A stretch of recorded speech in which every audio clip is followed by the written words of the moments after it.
Et comme j'aime bien le dire également, que le processus de paix en Casamance n'est pas seulement l'apanage des gens qui habitent la zone sud. Ça doit être l'élément de tout le monde. On a vu le braquage qu'on a entendu tout récemment. Mais il y a des gens qui sont venus de Dakar, qui sont tombés dedans. Donc ça veut dire que l'on soit à Saint-Louis, que l'on soit à Matam, etc., on ne doit pas attiser le feu. Parce que si on attise le feu, ça veut dire que les conséquences, nous tous, on va les avoir. Et moi, dans ce sens où nous travaillons, nous, tous les jours, notre credo, c'est que la paix revienne définitivement en Casamance. Mais il faut impérativement qu'il y ait les dialogues. Il faut que les acteurs acceptent de discuter. Sans discussion, bien sûr, c'est ça qui va en aboutir. Parce que dans un processus, comme on le dit, quand on gère un conflit, quand il y a deux situations, il y a dans ce qu'on appelle l'instauration de la paix. Parce que je voudrais profiter de ça pour aussi que les gens puissent comprendre, quand on parle de processus de paix, il y a trois notions. Il y a d'abord l'instauration de la paix, il y a ce qu'on appelle le maintien de la paix, il y a ce qu'on appelle la construction de la paix. Et allons ce niveau, ces trois niveaux, nous sommes aujourd'hui entre les deux parties sur ce qu'on appelle l'instauration de la paix. Ce qui veut dire que quand la diplomatie n'a pas donné, quand le politique n'a pas donné, d'autres utiliseront la force. Et malgré en utilisant la force, on va tout retourner par la diplomatie, par la politique. Donc, autant commencer par ça et continuer par ça. Ça va être difficile, ça va être compliqué, mais il faut que les différents acteurs acceptent. Si vraiment c'est les populations qui les intéressent, ils doivent pouvoir accepter de dialoguer avec leurs adversaires ou bien dialoguer avec leurs interlocuteurs. Et j'invite encore le MDC et à l'État du Sénégal de s'asseoir autour de la table. Parce que le seul dénominateur commun, c'est les populations. Ceux qui souffrent, c'est la population. Donc aujourd'hui, et sans la population, il n'y aura pas de MFDC. Sans la population, il n'y aura pas il y aura pas un État. Donc pour nous, ceux qui se battent en disant qu'on se bat pour une population, on doit pouvoir préserver, protéger ces populations-là. C'est pour cela que nous pensons que les négociations doivent primer sur tout. Et j'en invite encore une fois que les gens puissent écouter notre cri de cœur, qui est ces populations qui sont parties. Les élèves ont abandonné les écoles, les populations ont abandonné les maisons, mais qui en profite dans tout ça? C'est nous tous qui perdons. C'est pourquoi personne ne doit pouvoir être indifférent de cette situation-là. Chacun doit apporter sa contribution. Et la contribution, ce n'est pas parce que je ne suis pas politique, je ne suis pas responsable de l'État, ou bien je ne suis pas... Non, chacun doit apporter sa contribution.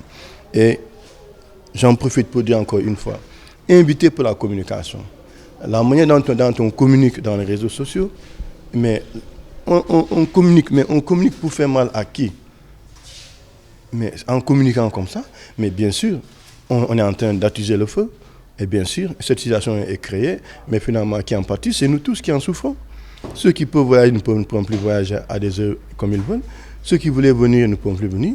Beaucoup d'activités, au lieu de faire ça, vont être reportées. Mais tout ça, mais qui en partie, c'est nous tous.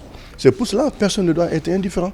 Et personne ne doit aussi aider à ce que la violence ressurgisse. C'est pourquoi nous, en tant que COSPAC, nous nous battons tous les jours pour que vraiment qu'il y ait la stabilité, qu'il y ait les dialogues, qu'il y ait vraiment que les différents acteurs.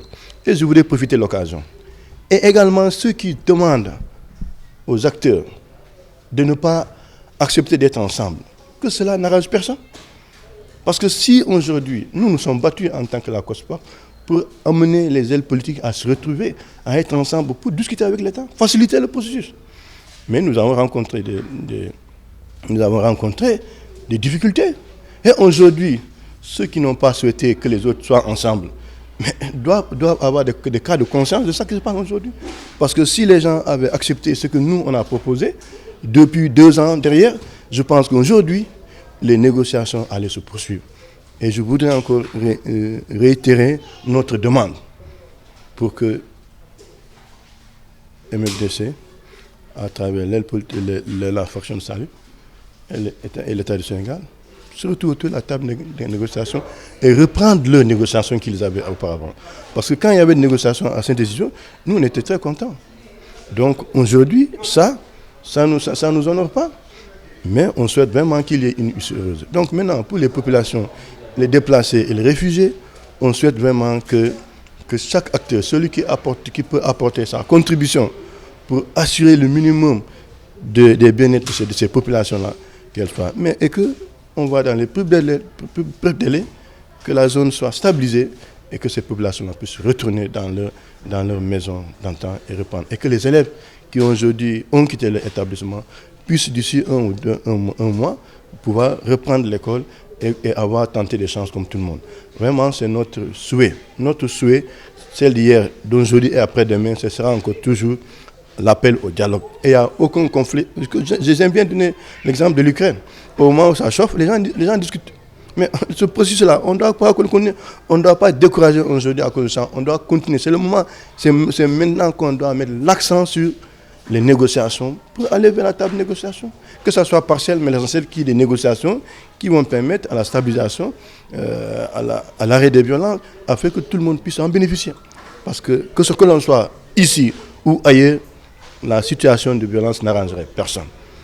Donc c'est dans ce sens-là que nous pensons que seule la voie de la négociation, seule la voie de la diplomatie, seule la voie politique va nous honorer davantage et va donner une quiétude et va consolider tous les acquis, tous les efforts qui ont été fournis, tous les fonds qui ont été mobilisés pour permettre aux gens d'avoir l'accalmie de 10 ans, vraiment pour moi, que l'on puisse consolider ça. Et consolider ça, ça veut dire que puisqu'il y a une situation qui est passée dans les deux mois passés, que l'on puisse se dire, bon, c'est ça qu'on le met derrière et qu'on reprenne la table de négociation entre les parties et discuter clairement et franchement, concrètement, dans la transparence pour aller vers l'intérêt des populations. Seul qui vaille pour nous, c'est pourquoi nous, en tant que COSPAC, et à ma personne, au nom de la COSPAC, vraiment inviter que les acteurs à la table de négociation, que les citoyens sénégalais arrêtent également de mettre de l'huile sur le feu, parce que ça n'arrange personne. Ça n'arrange personne, et nous tous, on va en pâtir. On a un exemple qui est là, partant. On a pensé être aujourd'hui quelqu'un qui est venu de voyage, rentre, on n'a jamais pensé qu'il va être braqué quelque part. Donc ça veut dire que si ça chauffe ici, ça n'arrangerait personne. Donc c'est pour ça que nous pensons que ce qui se passe là-bas doit intéresser tout le monde. Et on invite tous les citoyens sénégalais à mettre les moyens, qu'il faut. Et les bailleurs de pouvoir accompagner ceux qui veulent travailler pour que le processus là aille de l'avant. En tout cas, moi, c'est dans ce sens-là que je voulais apporter et vous remercier que chacun puisse apporter son soutien moral, technique, etc.